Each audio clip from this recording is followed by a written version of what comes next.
சாவச்சேரி மக்கள் வாக்களித்து ஒருவரை உருவாக்கிவிட அவர் அந்த மக்களுக்கு பொறுப்பு சொல்லாத ஒரு ஆளாக இருக்கிறார். ஏனென்றால் தமிழ்நாட்டில் தமிழ் தேசியம் என்றால் சீமான், அல்லது இங்கு வடக்கு கிழக்கிலே தமிழ் தேசியம் என்று சொன்னாலும் 77ஆம் ஆண்டிலே கைவிடப்பட்ட சமஷ்டியை 50 ஆண்டுகளுக்கு பிறகு ஈழத்தமிழர்கள் திருப்பி தூக்கி வச்சுக்கொண்டு திரிகிறது எந்த அளவுக்கு சரியானது என்ற கேள்வியை நாங்கள் எழுப்புகிறோம். வட்டுக்கோட்டை தீர்மானம், அதே போல் தமிழீழ விடுதலை புலிகளை சார்ந்து இருக்கக்கூடிய அந்த பொங்கு தமிழ் பிரகடனம், இதே போல் தமிழீழ தேசிய தலைவர் அவர்களுடைய சுதுமலை பிரகடனம், இவையெல்லாம் ஈழத்தமிழர்கள் மட்டும்தான் டயஸ்பொரான்றது, அதாவது என்ன வெளிநாட்டுக்காரங்க டயஸ்பொரான்றதை விடத்தை வைக்கும், டயஸ்பொரான்னு இப்போ சொல்லி வர்றது, அதாவது அவர்களை பிரித்து வச்சிருக்கோம். நிதிக்காக மட்டும்தான் அவையில் தங்கி கொண்டு தேசிய தலைவருக்கு பின்பதாக தமிழ் மக்களை வழிநடத்துவதற்காக நாங்கள் இருக்கிறோம் என்று சொல்லி ஒவ்வொரு தரப்புகளாக வந்தவர்கள். இந்த அரசானது மிக தெளிவாக ஈழத்தமிழர்களின் தேசிய இன பிரச்சனையை ஒரு இனவாதமாக கட்டமைக்க முனைகின்றது. கொத்தில் தொடக்கம் பொலிகண்டி வரைக்கும் தானாகவே திரண்ட மக்கள் கூட்டம் தான் இன்றைக்கு வடக்கு கிழக்கில் பெருமளவு சிங்கள தேசிய கட்சி ஒன்றுக்கு வாக்களித்திருக்கின்றது. அதற்கு காரணம் என்னவென்றால்,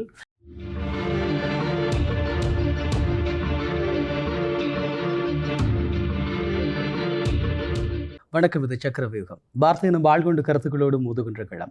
இன்றைய நாளும் பேசப்பட வேண்டிய மிக முக்கியமான விடயங்கள் பேசிக்கொள்ளப் போகிறோம். தமிழர் தேசிய அரசியல் பரப்பில் ஒரு பேசுபொருளாக மாறி இருக்கக்கூடிய விடயம் ஈழத்தமிழர் பெருமன்று என்ற ஒரு அமைப்பு உருவாக்கப்பட்டதும் அதனுடைய திருகோணமலை பிரகடனமும், இதன் ஊடாக பேசப்படுகின்ற விடயங்கள், பல்வேறு தரப்புகளினுடைய வாத பிரதிவாதங்கள், இவற்றிற்கு ஒரு முற்றுப்புள்ளியாக ஈழத்தமிழர் பெருமன்றினுடைய ஒருங்கிணைப்பாளர் கலாநிதி மாயன் ஸ்ரீ ஞானேஸ்வரன் அவர்கள் நம்மோடு இணைந்திருக்கிறார். வணக்கம். வணக்கம். ஐபிசி தமிழ் அனைவருக்கும் இந்த மாலை நேரத்து வணக்கம். நிச்சயமாக இப்போதைய பேசுபொருள் ஒரு பக்கம் ஈரான் அமெரிக்க பேச்சு பொருள் எவ்வளவு சூடாக இருக்கிறதோ, அதே போல் தமிழ் தேசிய அரசியல் பரப்பில் இந்த ஈழத்தமிழர் பெருமன்றினுடைய அந்த திருகோணமலை பிரகடனம் மிகப்பெரிய அளவில் பேசப்படுகிறது. இப்போது இந்த ஈழத்தமிழர் பெருமன்று உருவாக்கப்படுவதற்கான காரணம் என்ன? அப்படியான சிந்தனையான அடிப்படையில் இதனை தோற்றுவித்திருக்கிறீர்கள்? ஈழத்தமிழர் பெருமன்றின் உருவாக்கம் என்பது ஈழத்தமிழர்களுக்கான ஒரு மக்கள் அமைப்பின் தேவை உணரப்பட்ட பொழுது அவ்வாறான ஒரு அமைப்பு உருவாக்கப்பட வேண்டும் என்ற சிந்தனை ஈழத்தமிழர்கள் பலருக்கு ஒரே நேரத்தில் உருவானது. அது அந்த மக்கள் அமைப்பு பொழுது தேவைப்பட்டது என்று பார்த்தீர்கள் என்றால், கடந்த ஆகஸ்ட் மாதம் அளவில் ஐக்கிய நாடுகள் மனித உரிமை அமர்வுகள் நடந்து கொண்டிருந்த பொழுது ஸ்ரீலங்காவில் இருந்து தமிழ் தேசத்தில் இருந்தும் பெருமளவு கடிதங்கள் தமிழ் மக்களுடைய பிரச்சனைகள் தொடர்பாக அனுப்பப்பட்டு கொண்டிருந்தன.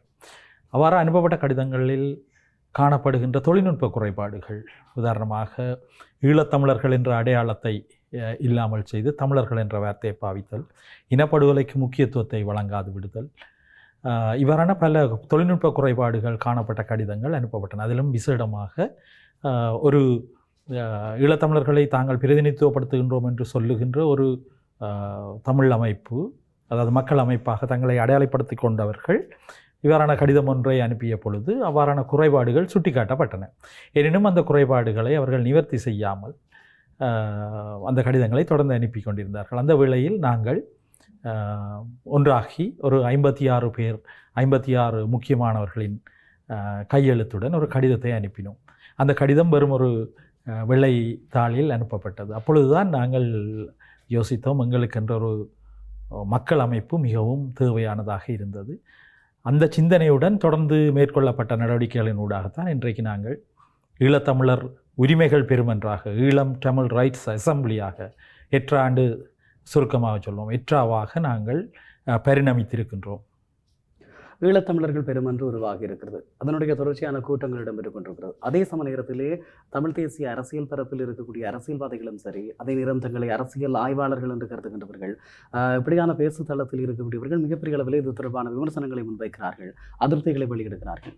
இப்படியான ஒரு சூழ்நிலையிலே தான் இந்த புதிய அமைப்பினுடைய தோற்றம் தொடர்பாக ஒரு கேள்வி வருகிறது. அதாவது இதற்கு முன்பு இந்த தமிழர் தாயக பகுதிகளில் ஏற்கனவே பல ஒருங்கிணைந்த தமிழ் மக்களுக்கான மக்கள் இயக்கங்கள் தோற்றுவிக்கப்பட்டது. ஆனால் இறுதி இறுதியில் அவை அவற்றினுடைய இலக்கை அடையவில்லை. பொதுமக்களிடம் பகிரங்கமாக மன்னிப்பு கேட்டு கலைந்து செல்கிறோம் என்பது போலவும் இன்னும் பல்வேறு குளறுபடிகளினூடாக தாங்கள் பிரிந்து சென்ற நிலைமைகள் எல்லாம் இருந்தது. இப்போது ஏற்கனவே இப்படியான நிலைமைகள் இருக்கிற போது இப்போது ஒரு புதிய அமைப்பினுடைய தோற்றம் என்ன தேவையானது, அல்லது இந்த அமைப்பினுடைய தோற்றம் என்பது எவ்வளவு தூரம் செல்லும்?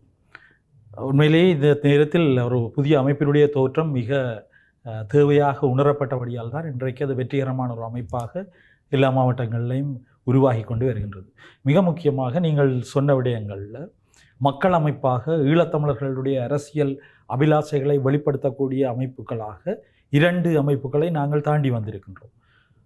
அது தமிழ் மக்கள் பேரவையாக இருக்கட்டும் அல்லது பொது வேட்பாளருக்கான பொதுச்சபையாக இருக்கட்டும். ஆனால் அவை தாங்கள் நினைத்த இலக்குகளை அடைய முடியாமல் அதற்கு பொறுப்பு கூட ஒருவருமின்றி ஒரு இடைவெளியில் ஒரு நட்டாற்றில் மக்களை விட்டு அனைவரும் அமைதியாக இருக்கின்ற ஒரு சூழலை நாங்கள் பார்க்கின்றோம்.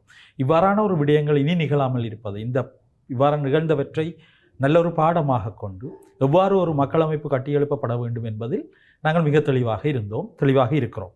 அந்த அடிப்படையில் தான் ஈழத்தமிழர்கள் உரிமைகள் பெறுமென்று தன்னுடைய வரவையும் தன்னுடைய கட்டமைப்பையும் பேண முயற்சிக்கின்றது.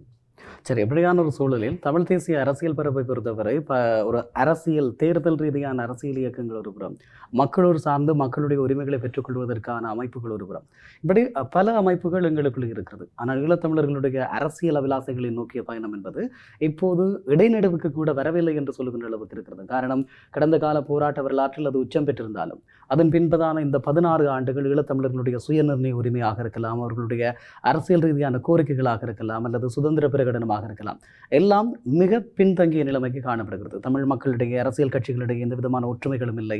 தமிழ் மக்களுடைய இருப்பை கூறுபடக்கூடிய விடயங்கள் இடம்பெற்றுக் கொண்டிருக்கிறது. தமிழ் மக்களுடைய வாழிடங்கள், பூர்வீக தாயகத்தினுடைய அடையாளங்கள் என்று சொல்லுகின்ற எல்லாம் ஆக்கிரமிப்பினுடைய பிடியில் இருந்து கொண்டிருக்கிறது. இப்படியான ஒரு சூழலில் தமிழ் தேசிய ஒருங்கு கட்டமைப்பு ஒன்றை உருவாக்குவதற்கான இந்த மக்கள் இயக்கத்தினுடைய தேவை உணரப்பட்டிருக்கிறது.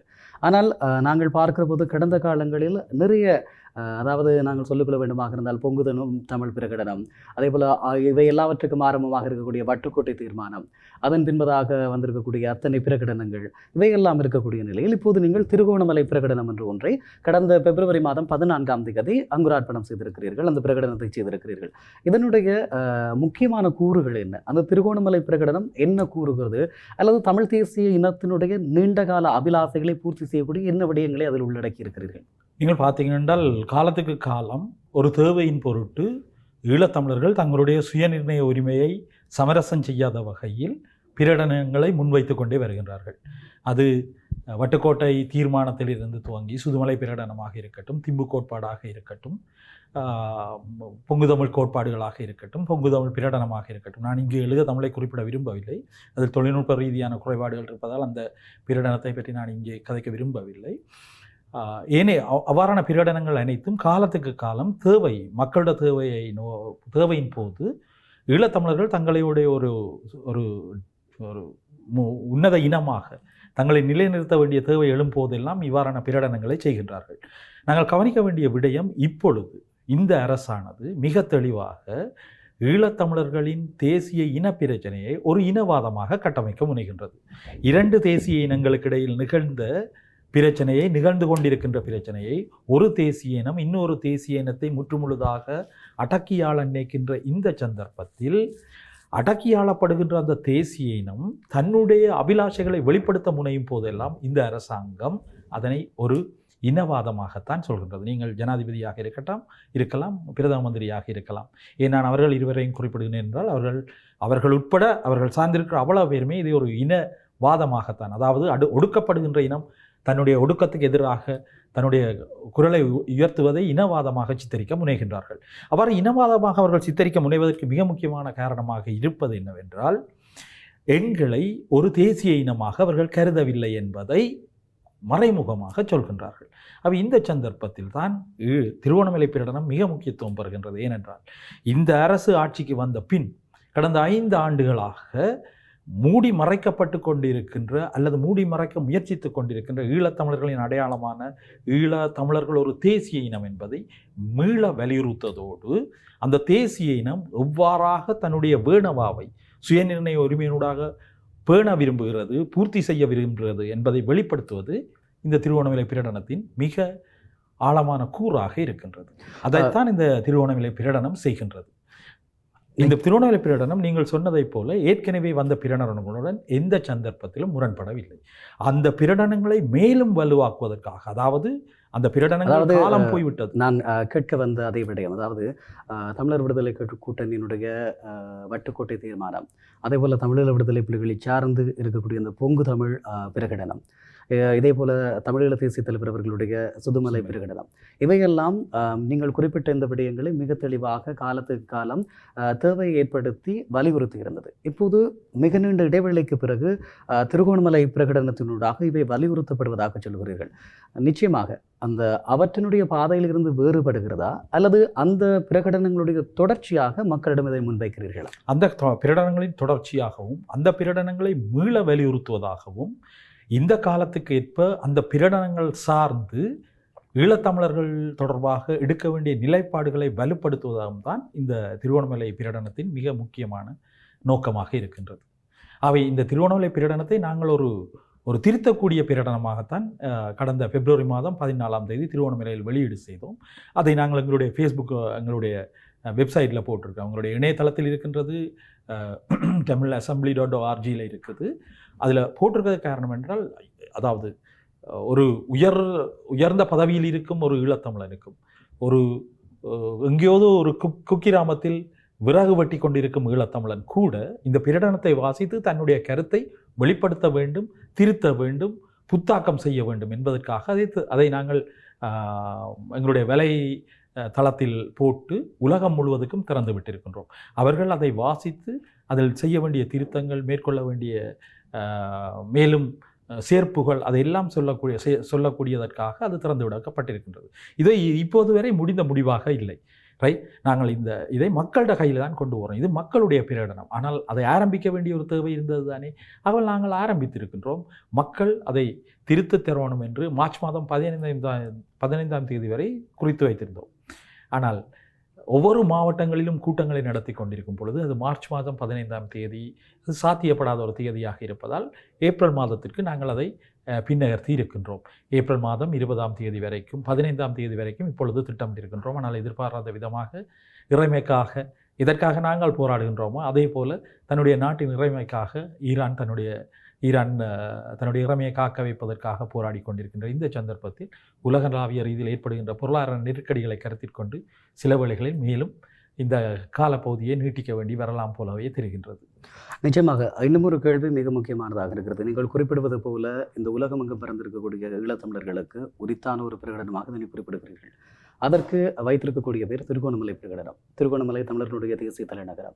அதே போல் ஒவ்வொரு தமிழர்களும் தங்களுடைய தமிழ் இனத்தினுடைய உயிர்மூச்சு என்று சொல்வார்கள் திருகோணமலை.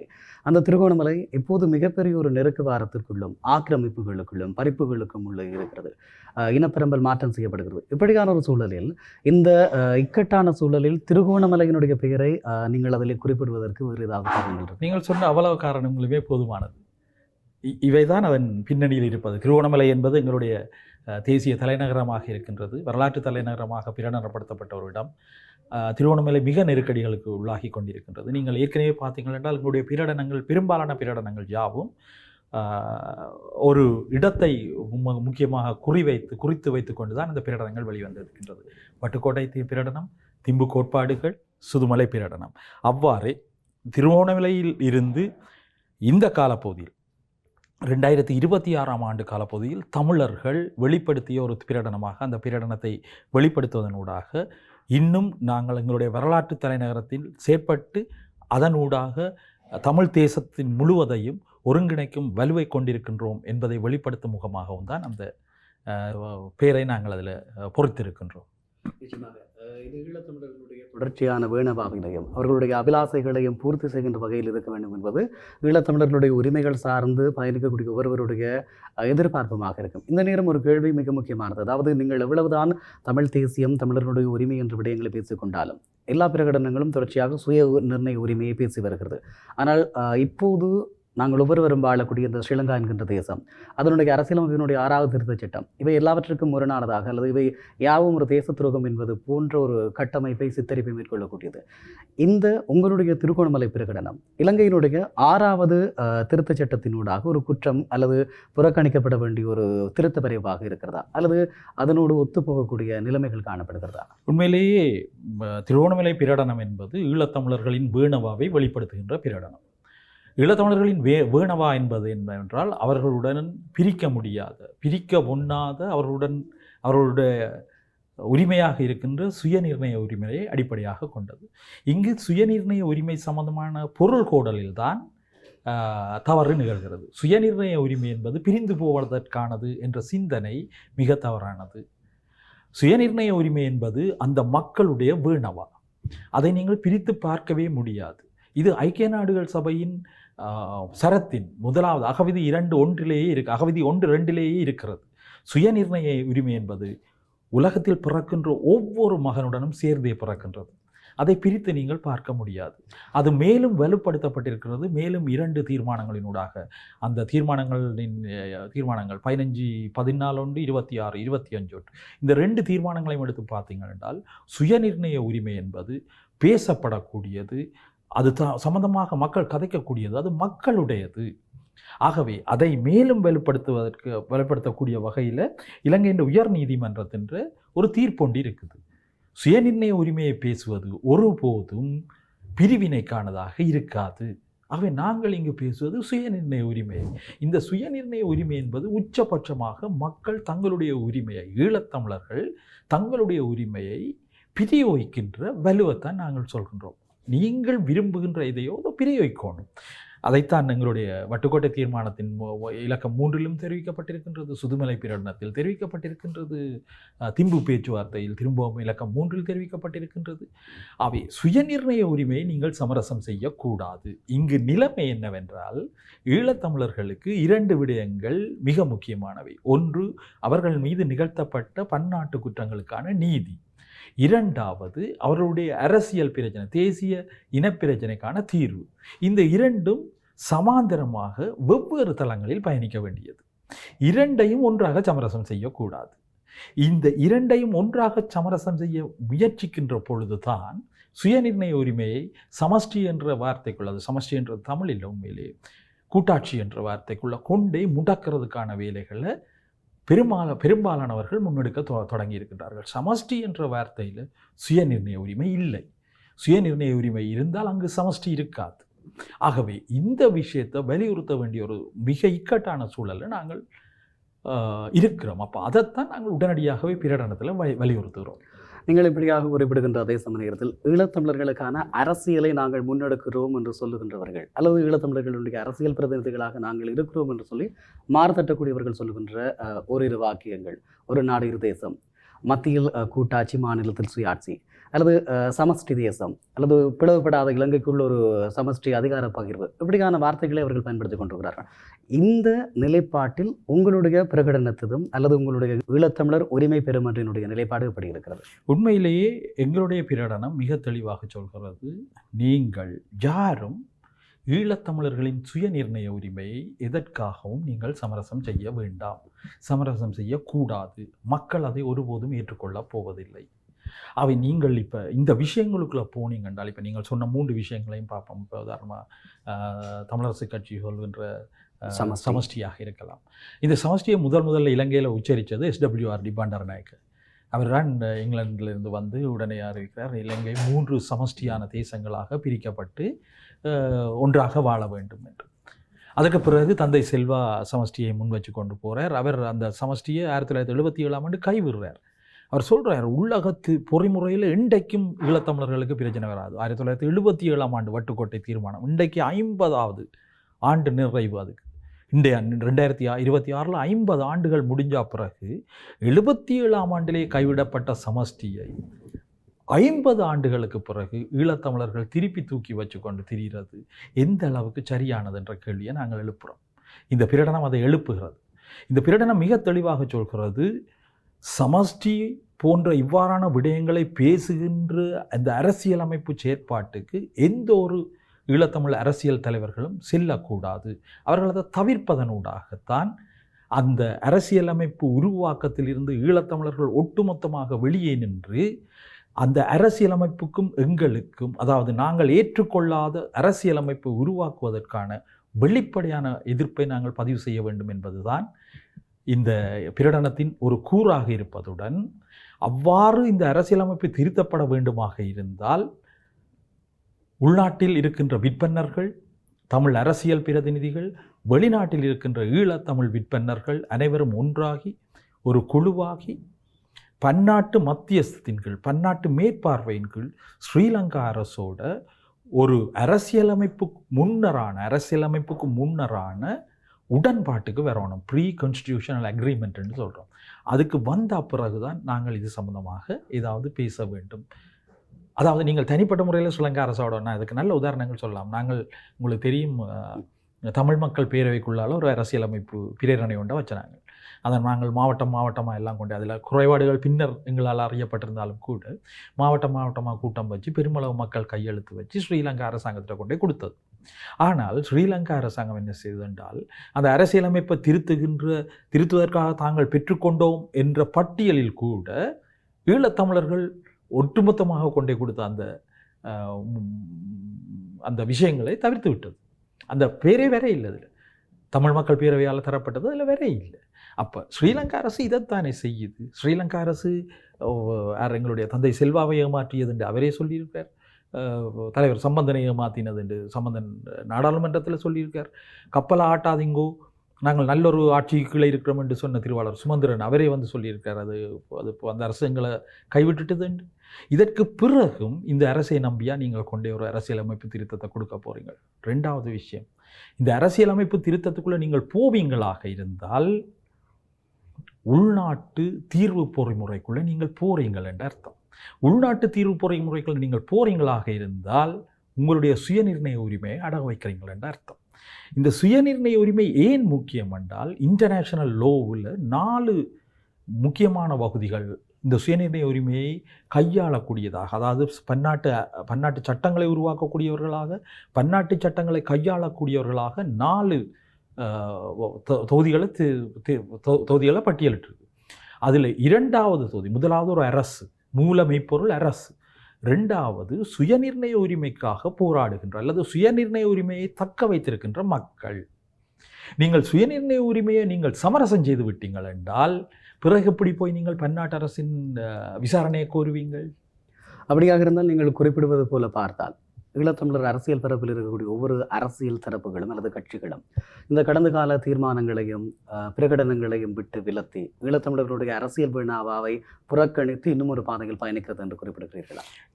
எங்களை பொறுத்தளவில் அவர்கள் இன்னும் தங்களுடைய நிலைப்பாட்டில் தெளிவில்லாதவர்களாக இருக்கின்றார்கள் என்பதுதான் எங்களுடைய அனுமானம். அது அனுமானம் விட வெள்ளிடை மலையாக தெரிகின்றது. நிச்சயமாக திரு ஞானேஸ்வரன் அவர்கள் ஒரு விடயம், அதாவது இலங்கையினுடைய அரசியல் பரப்பிலே அரசியல் செய்து கொண்டிருக்கக்கூடிய ஒவ்வொரு அரசியல் கட்சிகளும் அவர்களுடைய அரசியலினுடைய இறுதி இலக்கு என்பது இலங்கையினுடைய பாராளுமன்றமாக இருக்கிறது. ஈழத்தமிழர்களுக்கான அரசியலை செய்கின்ற, ஈழத்தமிழர்களுக்கான தீர்வை எதிர்பார்க்கின்றவர்களுக்கு இறுதி இலக்கு ஸ்ரீலங்காவினுடைய பாராளுமன்றம் என்கின்ற போது அவர்களுடைய நிலைப்பாடு அல்லது அது தொடர்பான தெளிவு என்ன என்பது பூரணமாக தெரியும். இப்படியான ஒரு நிலையில் இப்படியான ஈழத்தமிழர்களுடைய பூர்வீக தாயக தொடர்பான நிலைப்பாடு அல்லது சுய உரிமை தொடர்பான நிலைப்பாடுகளை பேசுகிற போது அது இலங்கையினுடைய 6வது அரசியலமைப்பு திருத்தத்திற்கு விரோதமாக இருக்கிறது என்ற ஒரு நம்பிக்கை அவர்களிடம் பூர்வாங்கமாக கட்டமைக்கப்பட்டிருக்கிறது. அதனை மீறி செய்யக்கூடாது அல்லது ஈழத்தமிழ் மக்களுக்கு பொறுப்பு கூற முடியுமோ இல்லையோ தவிர தெரியாது. ஆனால் ஸ்ரீலங்காவினுடைய அரச கட்டமைப்புகளுக்கும் அதே போல அயல் நாடுகளுடைய புலனாய்வு பிரிவு தூதர்களுக்கு பொறுப்பு கூற வேண்டும் என்கின்ற நிலைப்பாட்டில் இருக்கக்கூடிய தமிழ் அரசியல் தரப்புகள் இந்த விவகாரத்தில் பூரணமான தெளிவு இல்லை என்பதற்கு அப்பால் அவர்கள் யாரை நோக்கி யாருடன் பயணிக்கிறார்கள் என்ற ஒரு கேள்வி இருக்கிறது. ஏனென்று சொன்னால் அவர்களுடைய தூதரக ரீதியான ராஜேந்திர சந்திப்புகளில் கூட வெளிப்படுத்தல்கள் இல்லை என்கின்ற ஒரு ஆதங்கம் இன்று வரை மக்களால் முன்வைக்கப்படுகிறது இல்லையா? நீங்கள் சொல்வது மிகச்சரி. இதில் இருக்கிற உண்மையிலேயே விளங்கிக் கொள்ள வேண்டிய விஷயம் என்னென்றால், இப்போ நாங்கள் ரெண்டு உதாரணங்களை எடுத்திருப்போம். இன்றைக்கு ஈழத்தமிழ் அரசியலில் மிக முக்கியமான 2 கட்சிகள், ஒன்று தமிழரசு கட்சி, அடுத்தது தமிழ் தேசிய மக்கள் முன்னணி. தமிழரசு கட்சியின் செயற்பாடுகளை பார்த்திங்கன்னா அவை அந்த ஏக்கிய ராஜ்ய என்று சொல்லப்படுகின்ற ஒற்றை ஆட்சி பண்புள்ள இந்த அரசியலமைப்பை ஏற்கனவே ஏற்றுக்கொண்ட அதாவது நல்லாட்சி அரசாங்கத்தின் காலப்பகுதியில் ஏற்றுக்கொண்ட ஒரு பண்பை கொண்டிருந்தவர்கள் தற்போது வரை அது சம்பந்தமாக எதுவிதமான நடவடிக்கைகளை மேற்கொள்ளாமல் இருக்கின்றார்கள். அதாவது புதிய அரசியலமைப்பு சம்பந்தமாக தமிழ் தேசிய மக்கள் முன்னணியை கையில் எடுத்தீங்க என்றால் அவர்கள் இந்தியாவுக்கு கொண்டே ஒரு விஷயத்தை கொடுத்தார்கள், சமஷ்டி என்று தமிழ்நாட்டில் கொண்டே கொடுத்தார்கள். பிறகு யாழ்ப்பாணத்தில் கூட்டங்களை வைத்து கொண்டிருக்கின்றார்கள், சமஷ்டியோடு சேர்ந்து திம்பு ப்ளஸ் என்ற இதையை ஒன்றை கொண்டு வரேன். பிறகு கொழும்பில் போய் அரசியல் அதாவது சட்டவாளர் கூட்டு லாயர்ஸ் கலெக்டிவ் கோல்வனி கதை கேட்கல இறைமை சுயநிர்ணய உரிமையுடன் கூடிய சமஷ்டி என்ற ஒரு புது விதமான ஒரு விஷயத்தை கொண்டு வருகின்றார்கள். அப்போ அவையோட தெளிவு என்ன?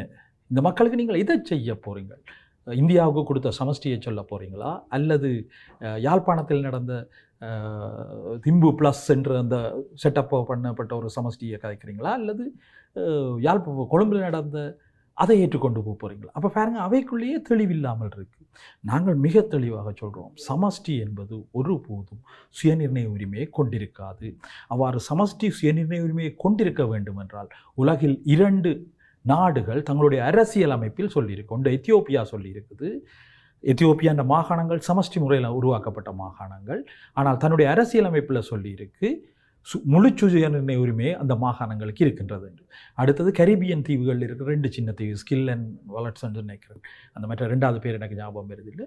அந்த 2 தீவுகளில் ஒரு தீவு மற்றொரு தீவோடு சேர்ந்து இருக்குது சமஷ்டியாக. அதே நேரம் அந்த சேர்ந்து இருக்கின்ற தீர்வு முற்றுமுழுதான சுயநிர்ணய உரிமையை அனுபவிக்கக்கூடியதாக அரசியலமைப்பில் எழுதப்பட்டிருக்கின்றது. ரைட்? அப்போ பார்த்தீங்க என்றால் ஒரு சமஷ்டி இருக்கிற இடத்துல ஏன் அரசியலமைப்பில் சுயநிர்ணய உரிமையை பிரிவைக்கலாம் என்று எழுதப்படணும்? அந்த சமஷ்டியில் அது இல்லை. நீங்கள் சுயநிர்ணய உரிமையை பிரிவைக்கலாம் அரசியலமைப்பில் எழுதணும். என்னுடைய கேள்வி என்னென்றால், நீங்கள் சமஷ்டி என்று உள்ளக பொறிமுறைக்குள்ளே போயிட்டீங்கள் என்றால் அதற்கு பிறகு நீங்கள் எங்களுடைய சுயநிர்ணய உரிமையை சமரசம் செய்ய முடியாது. இதை உலகத்தில் கட்டனோடியாவில் பார்க்குறோம், கனடாவில் பார்க்குறோம். நீங்கள் சமஷ்டி என்று, அதாவது சமஷ்டி ஆட்சிக்குள்ளே போயிட்டீங்கண்டா, கூட்டாட்சிக்குள்ளே போயிட்டீங்கள் என்றால் ஒருபோதும் நீங்கள் உங்களுடைய சுயநிர்ணய உரிமையை பிரிவிக்க முடியாது. அப்படி சுயநிர்ணய உரிமையை பிரிவிக்க வேண்டும் என்றால் இணைப்பாட்சி என்ற பதத்துக்குள்ளே போகணும், கான்ஃபெடரேஷனுக்குள்ளே போகணும். ஃபெடரலிசம் இல்லை, கான்ஃபெடரலிசத்துக்குள்ளே போகணும். ஆனால் தமிழ் அரசியல் கட்சிகள் அந்த கான்ஃபெடரலிசத்தை கதைக்கினவில்லை. கதைக்காமல் என்ன சொல்லினோம் என்றால், அதை கதைச்சால் அது 6ஆம் திருத்த சட்டத்தை மீறும் என்று சொல்லிடும். இதில் இருக்கிற பிரச்சனை என்னென்றால், மிக தெளிவாக இலங்கை உயர் நீதிமன்றமே தீர்த்திருக்கு, நீங்கள் சுயநிர்ணய உரிமை பற்றி கதைக்கலாம், அது ஒருபோதும் ஒரு தேசத்தின் பிரிப்பை பற்றி கதைப்பதாக கருதப்படாது என்று தெளிவாக இருக்கு. ஏன் மக்களை பயப்படுத்தணும்? நீங்கள் கேட்கின்ற இதே கேள்விதான். அதாவது இந்த மக்கள் பாவம் என்கின்ற ஒரு விடயம் மிக நீண்ட காலமாக நாங்கள் பேச வேண்டியது. ஏனென்று சொன்னால், தேசிய தலைவருக்கு பின்பதாக தமிழ் மக்களை வழிநடத்துவதற்காக நாங்கள் இருக்கிறோம் என்று சொல்லி ஒவ்வொரு தரப்புகளாக வந்தவர்கள் இப்படியாக குழம்பை கொண்டு அல்லது ஒரு குழம்பிய குட்டையில் மீன்பிடிக்கிறோம் என்று சொல்லி இவ்வளவு காலமாக மக்களை ஒரு அரசியல் மயப்படுத்தி வைத்திருக்கிறார்களா என்று கேட்டால் இல்லை. எங்களுடைய மக்களுக்கு அரசியல் தெளிவு இல்லை என்பதுதான் ஒவ்வொரு தேர்தலினுடைய முடிவுகளிலும் நாங்கள் பேசுகின்ற விடயமாக இருக்கிறது. அந்த தேர்தல் முடிவுகளின் பின்பதாக மீண்டும் மக்களை அரசியல்மயப்படுத்துவதற்கு நாங்கள் முயற்சிக்கிறோமா என்று கேட்டால் இல்லை. 2004, 2005 காலப்பகுதியில் தராஜி சிவராம் அவர்கள் முதலில் மக்களை அரசியல் மயப்படுத்துங்கள் என்று சொல்லி கூறுகிறார். எங்களுடைய மக்களை அரசியல் ரீதியாக வெளிப்படைய செய்யுங்கள் என்பது அவருடைய மிக நீண்ட கோரிக்கையாக இருந்தது. அதற்கு எந்த தரப்புகளும் இன்று வரை சரியான முடிவுகளை எடுக்கவில்லை. இப்படியான ஒரு சூழலில் இந்த தரப்புகள் எல்லாம் இப்படியான ஒரு நிலைப்பாட்டை தான் தொடர்ந்து எடுக்கப் போகிறது என்பதும் எங்கள் எல்லோருக்கும் தெரியும். அப்படி இருக்கக்கூடிய நிலையில் ஒரு புதிய அமைப்பாக தோற்றம் பெற்றிருக்கிறீர்கள், புதிய பிரகடனத்தை மேற்கொண்டிருக்கிறீர்கள். தமிழ் மக்களுடைய வேணவாவை நாங்கள் பூர்த்தி செய்வோம் அல்லது தமிழ் மக்களுடைய நீண்டகால அரசியல் அபிலாசைகளை கொண்டு நடத்துவோம் என்று கூறுகின்ற நீங்கள் எப்படியான நிலைப்பாட்டை இந்த விவகாரத்தில் எடுக்கப் போகிறீர்கள்? நீங்கள் வடிவாக விளங்கி கொண்டால், நாங்கள் என்றது உண்மையிலேயே நான் இந்த பிரகடனத்தை முன்மொழிவனாகத்தான் இருக்கின்றேன். இது மக்களுடைய பிரகடனம். நிச்சயமாக, அதாவது மக்களுடைய பிரகடனமாக இருந்தாலும் மக்களிடம் கொண்டு சேர்ப்பதற்கான ஒரு கட்டமைப்பு இருக்கும் இல்லையா? தனியாக கலாநிதி ஸ்ரீ ஞானேஸ்வரன் அவர்கள் இந்த விடயத்தை கொண்டு சேர்க்க முடியாது. ஒரு கட்டமைப்பு ரீதியாக ஒரு இயங்கியலை மேற்கொள்ள வேண்டும். இது ஈழத்தமிழ் சமூகத்தினுடைய நீண்டகால வேணாவாவை பூர்த்தி செய்யக்கூடிய ஒரு கட்டமைப்பாக அது உருப்பெற வேண்டும். அதுதான் இங்கு முக்கியமானது. அப்படியாக இருக்குமாக இருந்தால் எப்படியான நிலைப்பாட்டில் அந்த கட்டமைப்பு நகரப்போகிறது என்பதுதான் இங்கே இருக்கக்கூடிய. எங்களுடைய கடந்த கால வரலாற்றை பார்த்தீங்க என்றால், நாங்கள் பிரபலங்களை முன்னிறுத்தி தான் 2 கட்டமைப்புகளை உருவாக்கினாங்க. அந்த 2 கட்டமைப்புகளுமே 2 தமிழ் ஈழத்தமிழர்களுக்கான மக்கள் அமைப்புகளுமே தோல்வியை தழுவிக்கொண்டது. ஏனென்றால் நாங்கள் முற்றுமுழுதாக அந்த பிரபலமானவர்களை நம்பிக்கொண்டிருந்தாங்க. அவை இந்த முறை நாங்கள் ஈழத்தமிழர்கள் உரிமைகள் பெறுமென்றை கட்டமைக்கும் போது மிக தெளிவாக இருக்கின்றோம். முதலில் மக்களிடம் இந்த பிரகடனத்தையும் ஈழத்தமிழர் பெருமென்றையும் கொண்டு போய் சேர்க்கிறது, மக்கள் அங்கத்தவராக்கிறது. அந்த மக்களிலிருந்து அந்த மாவட்ட மக்களுக்காக செயற்படக்கூடியவர்களை அவர்களை கொண்டே தெரிவு செய்வது. அது பிரபலங்கள் இல்லாமல் இருக்கலாம்.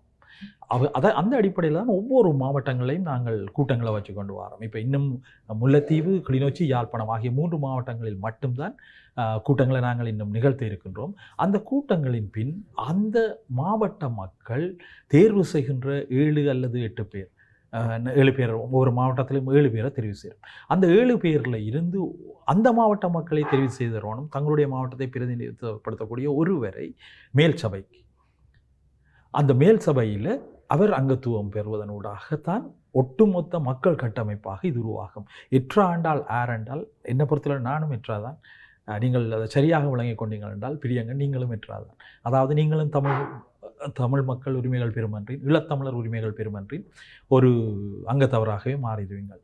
அந்த கட்டமைப்பில் தான் நாங்கள் கட்டியெழுப்பி கொண்டு வரோம். இதே நேரம் மிக தெளிவாக சொல்கிறோம், இந்த பிரகடனம் சொல்கின்றது எவ்வாறு வாழ்கின்ற ஈழத்தமிழர்கள் ஒரு ஈழத்தமிழர்களுக்கு உரிமைகளுக்கான ஒரு பகுதியாக இருக்கின்றார்களோ, அதே போல புலம்பதியும் ஈழத்தமிழர்களும் தங்களை ஈழத்தமிழர்களாக அடையாளப்படுத்தி கொண்டிருப்பவர்களும் எற்றாவாக மாறும். அவர்களும் எங்களுடைய பிரச்சனை சம்பந்தமாகத்தான் அவையும் சிந்திச்சு கொண்டிருக்கிறோம். ஆகவே அவைக்கும் பங்கு இருக்குது. அவையும் எங்களோட சேர்ந்து வேலை செய்யக்கூடியதான ஒரு திறந்த வெளியை ஏற்படுத்துவது எங்களுடைய வேலையாக இருக்கிறது. இந்த திறந்த வெளியை ஏற்படுத்துவதன் மூலம்தான் ஒட்டுமொத்த தமிழினத்தை ஒன்றாக்க முடியும். நீங்கள் பார்த்தீங்க என்றால், இப்போ உதாரணமாக இப்போ கனடாவில் இருக்கிற சீக்கியர்களை எப்படி அடையாளப்படுத்துகிறாங்களா? அவங்க தங்களை சீக்கியர்கள் என்று தான் அடையாளப்படுத்துகிறாங்களே. என்னடா நான் அதை சொல்கிற காரணம், இப்பொழுது மிக அண்மையில் காலிஸ்தான் சம்பந்தமான ஒரு பிரச்சனை போனபடியால் சொல்கிறேன். இஸ்ரேல் துண்டு துண்டாக போன பிறகும் எங்கிருந்த மக்களும் தங்களை இஸ்ரேலியர்களாகத்தான் கருதினார்கள். ஆகவே ஈழத்தமிழர்கள் மட்டும்தான் டயஸ்பொரான்றது, அதாவது என்ன வெளிநாட்டுக்காரங்கள், டயஸ்பொரான்றதை விடத்தானே பார்க்கணும், டயஸ்பொரான்னு இப்போ சொல்லி வர்றது, அதாவது அவர்களை பிரித்து வச்சிருக்கிறது, நிதிக்காக மட்டும்தான் அவையில் தங்கி கொண்டிருக்கிறது. நாங்கள் இந்த பிரகடனத்தினூடாக ஈழத்தமிழர்கள் உரிமைகள் பெறும் என்று மிக தெளிவாக சொல்கிறது. அவர்கள் எங்களுடைய ஒரு பகுதி. அவை அவர்களுக்கும் இதில் பங்கு இருக்குது. அந்த முன்வைப்பைத்தான் வச்சுக்கொண்டு உண்மையிலேயே சில ஆய்வாளர்கள் இதற்கு பின்னுக்கு இந்த நபர் தான் இருக்கிறார், அதற்கு பின்னுக்கு அந்த நபர் தான் இருக்கின்றார். உண்மையிலேயே இங்கு யாரும் பின்னுக்கு முன்னுக்கு இல்லை. நான் ஒரு ஈழத்தமிழன், இனப்படுகொலைக்கு உள்ளான ஒரு இனத்தின் ஒரு மகனாக நான் நிற்கிறேன். எனக்கு பின்னுக்கும் நிற்கிறது ஈழத்தமிழர்கள் தான், எனக்கு முன்னுக்கும் நிற்கிறது ஈழத்தமிழர்கள் தான், என்னை சுற்றி நிற்கிறதும் ஈழத்தமிழர்கள் தான். ஈழத்தமிழர்களின் பங்காகத்தான் இந்த எற்றா உருவாகி கொண்டு வருகிறது. நிச்சயமாக நீங்கள் குறிப்பிடுகின்ற இந்த விடயம் நடைபெற்றால் அல்லது நடைமுறைக்கு வந்தால் மிக பாரிய ஒரு வெற்றி அல்லது ஒரு அடைவை ஈழத்தமிழர்களுடைய தரப்பு அடைந்து விட முடியும். காரணம், அதாவது நாங்கள் உங்களுடைய அரசியல் பேனாவாவை அல்லது அரசியல் எதிர்பார்ப்புகளை பூர்த்தி செய்ய முயற்சிக்கின்ற ஒவ்வொரு தருணத்திலும் ஒரு குறிப்பிட்ட நபர்களிடம் எங்களுடைய தேசிய அரசியல் போராட்டத்தை அடகு வைத்து விடுகிறோம் என்ற ஒரு கேள்வி இருக்கிறது. தமிழ்நாட்டில் தமிழ் தேசியம் என்றால் சீமான், அல்லது இங்கு வடக்கு கிழக்கிலே தமிழ் தேசியம் என்று சொன்னால் ஒரு குறிப்பிட்ட சாரார், இவர்கள் தான் தமிழ் தேசியம் பேசுவார்கள் என்று சொல்லி அவர்கள் செயற்படட்டும். ஆனால் அவர்களிடமே ஒட்டுமொத்தமாக எங்களுடைய தமிழ் தேசிய பயணத்தை அல்லது தீர்மானிக்கின்ற முடிவுகளை அவர்களிடம் அடகு வைப்பதுதான் இவ்வளவு பின்னடைவுகளுக்கான காரணம். இது மாற்றம் பெற வேண்டும். மக்கள், அதாவது தங்களை ஆளுகின்றவர்களை தாங்களே தெரிவு செய்வது போல அதில் பிரதானமான அங்கமாக மக்களும் இருக்க வேண்டும் என்கின்ற மிக உறுதியான ஒரு கோட்பாடு இருக்கிறது. இப்படியான ஒரு சூழலில் தான் இந்த நீங்கள் குறிப்பிடுகின்ற இந்த பிரகடனத்தினுடைய கோட்பாடுகள், அதனுடைய வரைவுகள் பொருத்தமானதாக இருக்கலாம். இதனை எப்படியாக ஒரு தீர்வை நோக்கி நகர்த்தப் போகிறீர்கள், அல்லது ஒரு அரசியலமைப்புக்கான தேவையை உருவாக்குகிற போது இது எப்படி சாத்தியப்படுத்த போகிறீர்கள்? ஏனென்று சொன்னால் ஒவ்வொரு கட்சிகளும் ஒவ்வொரு விதமான நிலைப்பாட்டு இருக்கிறது. நான் நன்கு ஞாபகம் இருக்கிறது என்று நினைக்கிறேன், மட்டக்களப்பிலே நடைபெற்றிருக்கக்கூடிய உங்களுடைய அறிமுக கூட்டத்திலே தமிழ் தேசிய மக்கள் முன்னணியினுடைய செல்வராஜா கஜேந்திரன் அவர்கள் அங்கே வருகிறார். அவர் அந்த இடத்துல முரண்பட்டு செல்லக்கூடிய ஒரு காட்சியை சமூக ஊடகங்களில் காணக்கூடியதாக இருந்தது. ஆக இதுபோல அரசியல் ஆய்வாளர்களாக இருக்கக்கூடிய திரு ஜோதிலிங்கம் அவர்கள் இன்னும் ஒரு புறமாக உங்களுடைய இந்த பிரகடனம் தொடர்பான கருத்துக்களை முன்வைக்கிறார். அதே போல இன்னும் வேறு தரப்புகள் ஒவ்வொரு விதமான ஒரு கருத்துக்களை சொல்லுகிறார். எப்படி நீங்கள் ஒரு அடைவை அடைய போகிறீர்கள்? முதல்ல இந்த எதிர்ப்புகள் சம்பந்தமாக நாங்கள் ஒரு சின்ன ஒரு விஷயத்தை பார்க்கணும். ஏனென்றால் முதலாவது விஷயமே இந்த எங்களுடைய திருவண்ணாமலை பிரகடனம் சம்பந்தமாக நீங்கள் சொல்பவர்கள் யாரும் அதை வாசிக்கவில்லை. அவர்கள் யாரை பார்க்கின்றார்கள் என்றால் அந்த திருவண்ணாமலை பிரகடனத்தை கொண்டு வந்த என்னை போன்ற ஒரு சிலரைத்தான் பார்க்கின்றார்கள். அவர்களை பற்றி விமர்சிப்பதற்கு தான் மிக முக்கியமாக இருக்கின்றார்கள். திரு செல்வராசா கஜேந்திரன் அவர்கள் அதில் வச்சு சொல்கிறார், நீங்கள் ஏக்கிய ராஜ்யவை எதிர்க்கவில்லை என்று. நாங்கள் மிக தெளிவாக எங்களுடைய தலையங்கத்திலேயே போட்டிருக்கின்றோம், உள்ளக பொறிமுறைகள் அனைத்தையும் நிராகரித்தல் என்று. ஏக்கிய ராஜ்யம் என்பது உள்ளக பொறிமுறையின் ஒரு கூறு. நாங்கள் ஒட்டுமொத்த உள்ளக பொறிமுறையும் நிராகரிக்கின்றோம் என்றால் ஏக்கிய ராஜ்யவை நிராகரிக்கவில்லையா? இந்த கேள்வியை கேட்பதற்கு கூட, அதாவது இந்த பிரகடனத்தை வாசிப்பதற்கு கூட அவருக்கு நேரமில்லை. ஆனால் உடனடியாகவே இந்த பிரகடனத்தை பற்றின ஒரு எதிர்மறையான கருத்தை அங்கு வெளிப்படுத்தியதோடு பன்னாட்டு ஊடகம் ஒன்றுக்கும் அவ்வாறு தெரிவித்திருந்தார். ஆனால் நாங்கள் மிக தெளிவாக இருக்கின்றோம். இந்த பிரகடனத்தை வாசிக்கிற ஒவ்வொருத்தருக்கும் அது மிக தெளிவாக இருக்கின்றது. திருவாளர் ஜோதிலிங்கம் அவர்கள் சொல்வதைப் போல நான் இந்த இடத்துல காஃப்கா அந்த ஒரு ஒரு கருத்தை சொல்லணும் என்று நினைக்கிறேன். The reality is too heavy, so many rent the illusion என்று சொல்கிறார். அதாவது உண்மைகள் என்பது மிகவும் பாரமானவை, அதனால் அதை தாங்க முடியாதவர்கள் மனோரதங்களைத்தான் தங்களுடைய வாதங்களாக முன்வைக்கின்றார்கள். ஸோ இதிலேயும் அவருடையும் நிறைய மனோரதங்கள்லாம் வைக்கப்படுகிறது.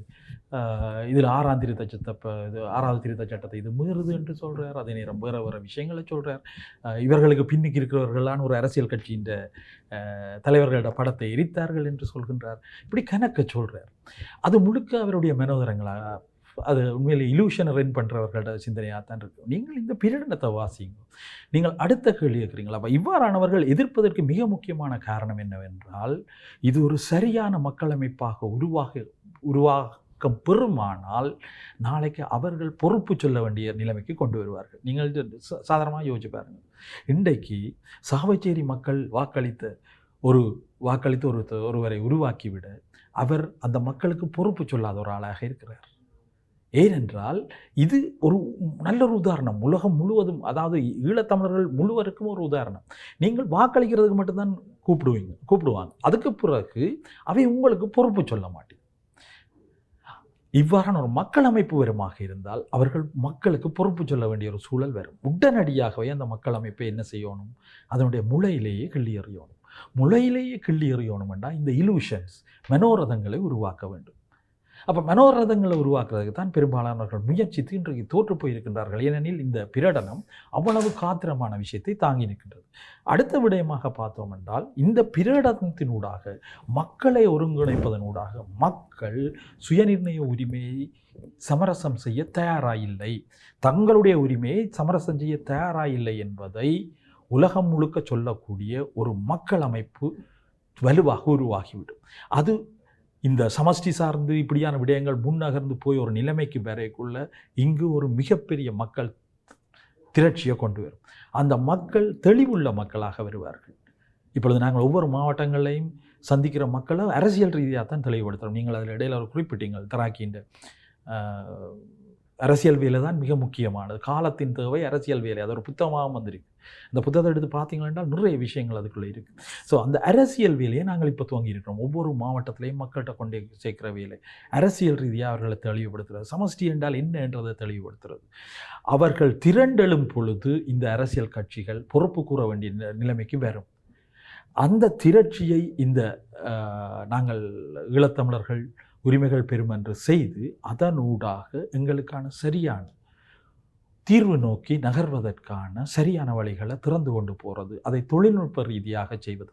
தொழில்நுட்ப தவறுகளை செய்யக்கூடாது. நாங்கள் அனுப்புகிற கடிதங்கள், அப்போ அந்த தொழில்நுட்ப ரீதியாக சரியான கடிதங்களை அனுப்புறது போன்ற விடயங்களை நாங்கள் கவனிப்பதனூடாக அடுத்த கட்டங்களை நோக்கி நாங்கள் நகர வேண்டிய திட்டமிடலை செய்கிறோம். அதுக்கு எப்படி வாய்ப்பு வரும் என்றால், வெளிநாட்டில் இருக்கின்ற விற்பனர்கள் எங்களுடன் சேர்ந்து இயங்குவார்கள்.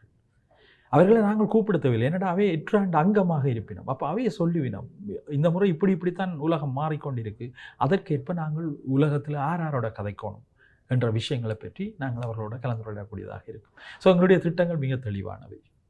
நிச்சயமாக நீங்கள் குறிப்பிடுகின்ற இந்த விடயங்கள் அத்தனையும் தமிழ் மக்கள் மிக நீண்ட காலமாக எதிர்பார்த்த ஒரு விடயங்களாக காணப்படுகிறது. மிக குறிப்பாக சொல்லிக்கொள்ள வேண்டுமாக இருந்தால் ஒரு மக்கள் இயக்கம் ஈழத்தமிழ் மக்கள் சார்ந்து உருவாக்கப்பட வேண்டும் என்கின்ற கோரிக்கை மிக நீண்ட காலமாக இருந்தது. அது கோரிக்கையாக இருந்தது, சில சந்தர்ப்பங்களில் உருவாகி மறைந்து போனது. இப்படியான நிலையில் இதனுடைய நீட்சியும் இதனுடைய தொடர்ச்சியான பங்களிப்பும் என்பது ஈழத்தமிழ் சமூகத்துக்கு தேவையான ஒரு விடயம். குறிப்பாக இப்படியான ஒரு சூழல் இருக்கக்கூடிய நிலையில் நாங்கள் நிகழ்ச்சியினுடைய இறுதிக்கட்டத்துக்கு நெருங்கிவிட்டோம். அதாவது எங்களுடைய தமிழ் மக்கள் நாங்கள் என்னதான் சொன்னாலும் ஒரு பக்கமாக தன்னெழுச்சியை சில சந்தர்ப்பங்களில் வெளிப்படுத்துகிறார்கள். ஆனால் இன்னும் ஒரு பக்கம் எங்களுடைய உரிமைகளை கோருகின்ற அல்லது எங்களுடைய இருப்பு இல்லாது செய்யப்படுகிறது என்கின்ற மிக மோசமான கட்டங்களில் கூட அந்த போராட்டங்களில் கூட அணி திரள முடியாதவர்களாகவும் இருக்கிறார்கள். இந்த இருவேறுபட்ட மனநிலை இருக்கக்கூடிய மக்கள் கூட்டத்திடையே எப்படி நீங்கள் பயணிக்கப் போகிறீர்கள், அல்லது அவர்களுக்கு சொல்லக்கூடிய ஒரு அரசியல் செய்தி அல்லது ஈழத்தமிழர்களினுடைய வேணவாவை பூர்த்தி செய்கின்ற செய்தி என்னவாக இருக்கு? மக்கள் அரசியல் ரீதியாக தெளிவுபடுத்தப்படும் வரைக்கும் இந்த பிரச்சனைகளை நாங்கள் எதிர்கொண்டே இருப்போம். உதாரணமாக பொத்தியில் தொடக்கம் பொலிகண்டி வரைக்கும் தானாகவே திரண்ட மக்கள் கூட்டம் தான் இன்றைக்கு வடக்கு கிழக்கில் பெருமளவு சிங்கள தேசிய கட்சி ஒன்றுக்கு வாக்களித்திருக்கின்றது. அதற்கு காரணம் என்னவென்றால் அவர்கள் இந்த எங்களுடைய ஈழத்தமிழ் அரசியல் கட்சிகளின் மீது கொண்டிருக்கின்ற வெறுப்பை அவர்கள் வெளிப்படுத்தி இருக்கின்றார்களே ஒழிய அவர்கள் தங்களுடைய வேணவாவை ஒருபோதும் சமரசம் செய்யவில்லை. அதற்கான சரியான பாதையை நாங்கள் வகுத்து கொடுக்கணும் அவைக்கு. அப்போ நீங்கள் ஒரு வலுவுள்ள மனிதராக மாறிக்குள்ளதான் நீங்கள் உங்களுடைய அரசியல் கட்சி சார்ந்த கேள்விகளை எழுப்ப முடியும், நீங்கள் வாக்களித்தவரை மீது கேள்வியை எழுப்ப முடியும் என்ற வலுவை உருவாக்கும் அந்த ஒரு கட்டமைப்பு உருவாக்கப்படுமாக இருந்தால் மக்கள் தாங்களாகவே அவர்கள் அமைதியாக பயணித்து கொண்டிருக்கும் அந்த பாதையை இன்னும் வெளிப்படையாக தெளிவாக தமிழ் தேசத்தின் ஒரு சரியான சுயநிர்ணய உரிமையை பிரயோகித்து அதை தங்களுடைய வீணவாவை வெளிப்படுத்தி தங்களுக்கு தேவையானதை பெற்றுக்கொள்ளக்கூடியவர்களாக உருவாகி விடுவார்கள். அதற்கேற்பத்தான் ஈழத்தமிழர்கள் உரிமையின் கட்டமைப்பும் உருவாக்கப்பட்டு கொண்டிருக்கின்றது. உண்மையிலேயே நாங்கள் ஒரு பேராளர்கள் என்று எட்டு தொடக்கம் 11 பேரை வைத்திருக்கின்றோம். அவர்கள் என்றாவது இந்த ஈழத்தமிழர்கள் உரிமைகள் பெறும் என்று தன்னுடைய பாதையில் இருந்து விலகுமாக இருந்தால், தன்னுடைய கோட்பாட்டில் இருந்து விலகுமாக இருந்தால் மீள கைப்பற்றி அதை சரியான வழியில் பயணிக்கக்கூடிய வாய்ப்பை ஏற்படுத்தும். இன்றைக்கு நான் உங்களுக்கு ப்ரெசென்ட் பண்ணி கொண்டிருக்கேன். இதில் நானும் ஒரு இயங்கு நிலை செயற்பாளராகத்தான் இருக்கேன். நாளைக்கு நான் என்னுடைய இயக்கத்தை நிறுத்தி கொண்டால் எற்றா ஒரு நாளும் தன்னுடைய இயக்கத்தை நிறுத்தி கொள்ளாது. அது மக்கள் அமைப்பு, அது மக்களுடன் சேர்ந்து பயணித்து கொண்டே இருக்கும். இது ஒரு தனிநபரின் மீது தாங்கி நிற்பதல்ல. இந்த தனிநபர் இன்றைக்கு அழைப்பாளராக கன்வீனராக நான் எட்ராவில் இருக்கிறேன் என்றால் அது இந்த எட்ராவை கொண்டே மக்களோட கையில் கொடுத்து மக்கள் அமைப்பாக ஒட்டுமொத்த ஒரு அமைப்பை உருவாக்கும் வரைக்கும் தான் அதனுடைய பணியாக இருக்கும். அதற்கு பிறகு அது மக்களுடையது. மாவட்டமாக இருக்கின்ற அந்த எட்ராவினுடைய இயங்குநிலை பணியாளர்களுடையது, இயங்குநிலை மக்களுடையது. அது ஒருபோதும் நிற்காது. அது அந்தந்த மாவட்டங்களுக்குடைய உரிய செயற்பாடுகளை தொடர்ந்து செய்து கொண்டே தான் இருக்கும். இதுதான் எங்களுடைய பயணமாக இருக்கின்றது. இதனூடாகத்தான் மக்களை நாங்கள் ஒருங்கிணைக்க விரும்புகின்றோம். மக்கள் அரசியல் ரீதியாக தெளிவுபடுத்தப்பட வேண்டும். இந்த வார்த்தைகள் ஒவ்வொன்றுக்கும் இருக்கின்ற வலு தெரிய வேண்டும். அதை தெரியப்படுத்தி விட்டோம் என்றால், மக்களுக்கு கொடுத்து விட்டோம் என்றால் மக்கள் சரியானதை செய்வார்கள் என்பதை நாங்கள் எங்களுடைய கடந்த வரலாற்று பயணத்திலே நாங்கள் கண்டிருக்கின்றோம். மக்களை தெளிவுபடுத்த வேண்டியது எங்களுடைய தேவையாக இருக்கின்றது. அதை செய்கின்றோம், அதை செய்ய விளைகின்றோம். அதை சரியாக புரிந்து கொள்ளாதவர்கள், மனோரதங்களை ஏற்றிக்கொள்பவர்கள் தான் அதை உடனடியாக எதிர்க்க முனைகிறார்கள். அந்த எதிர்ப்பிலும் தோல்வியை சந்திக்கின்றார்கள். ஏனெனில் இந்த பிரகடனம் மிகச் சரியாக விடயங்களை வெளிப்படுத்துகின்றது. இந்த பிரகடனத்தில் முதலாவது ஈழப்பிரதேசத்தில் ஈழத்தமிழ் பிரதேசத்தில் வெளிப்படுத்தப்பட்ட இந்த முதலாவது பிரகடனமாக இது இருக்கின்றது. என்ன காரணத்தினால் என்றால், ஏற்கனவே பல பிரகடனங்கள் வெளிப்படுத்தப்பட்டிருந்த போதும் பன்னாட்டு சமூகத்தை பொறுப்பு கூற வேண்டும் என்று சொல்லுகின்ற விடயத்தை முதல் வெளிப்படுத்துகின்ற பிரகடனமாக எங்களுடைய ஈழத்தமிழ் உரிமைகள் பிரகடனம் இருக்கின்றது. ரைட், இந்த திருவோணமலை பிரகடனம் இருக்கின்றது. நீங்கள் பொறுப்பென்று வெளிப்படையாக நாங்கள் அவர்களை பொறுப்பளிக்கின்றோம். அந்த பொறுப்பை ஏற்றுக்கொண்டு நீங்கள் ஈழத்தமிழர்களுக்கு செய்ய வேண்டிய கடப்பாடு இந்த பன்னாட்டு சமூகத்துக்கு இருக்கின்றதை இந்த பிரகடனம் தன்னுக்குள்ளே கொண்டிருக்கின்றது. இவ்வாறான நிறைய விடயங்கள் இருக்கின்றது. இந்த சந்தர்ப்பத்தில் நாங்கள் நிறைவுக்கு செல்கிறோம் என்று நினைக்கின்றேன். நான் ஈழத்தில் இருக்கின்ற தமிழர்கள் மற்றும் புலம்பதியும் ஈழத்தமிழர்கள் அனைவரையும் பார்த்து விடுக்கின்ற வேண்டுகோளாக இது இருக்கின்றது. என்னவென்றால், நாங்கள் எங்களுடைய வலைத்தளத்தில் tamil.assembly.org என்ற வலைத்தளத்தில் நாங்கள் எங்களுடைய பிரகடனத்தை வெளிப்படுத்தி இருக்கின்றோம். நீங்கள் அவ்வளவு பேரும் அதை வாசிக்கணும்.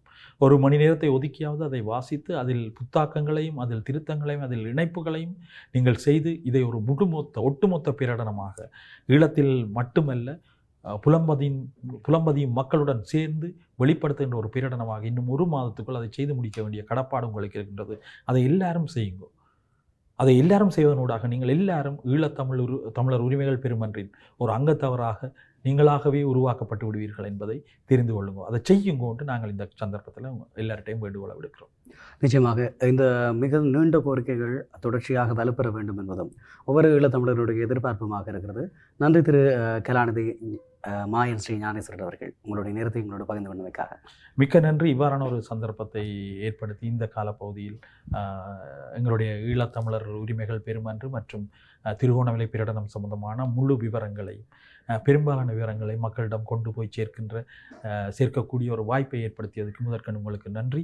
எங்களுடைய வேண்டுகோளை எங்கள் ஈழத்தமிழ் மக்கள் அனைவரும் ஏற்று இந்த பிரகடனத்தை வலுப்படுத்த வேண்டும் என்று கேட்டு இந்த அருமையான வாய்ப்பை எனக்கு தந்ததற்கும் மிக சாதுரியமான கேள்விகளினூடாக இந்த விடயங்களை வெளிப்படுத்தியதற்கு உதவிய உங்களுக்கு நன்றி கூறி விடைபெறுகின்றேன். நன்றி. நன்றி நேயர்களே. நிச்சயமாக இன்றைய நாளில் பேசியிருக்கிறோம் திருகோணமலை பிரகடனம் தொடர்பாகவும் ஈழத்தமிழர்கள் உரிமை பெருமன்றினுடைய உருவாக்கம் அதனுடைய வளர்ச்சிகள் தொடர்பாகவும் எதிர்கால செயற்பாடுகள், அது மாத்திரமல்லாமல் இந்த விவகாரத்தில் ஈழத்தமிழர்களுடைய இருக்கக்கூடிய பிரச்சனைகள் இதனை தீர்த்துக் கொள்வதற்கான வழிகள் என பல விடயங்களை பேசியிருக்கிறோம். நன்றி. மற்றும் ஒரு காணொலியினூடாக உங்கள் அனைவரையும் சந்திக்கிறேன். வணக்கம்.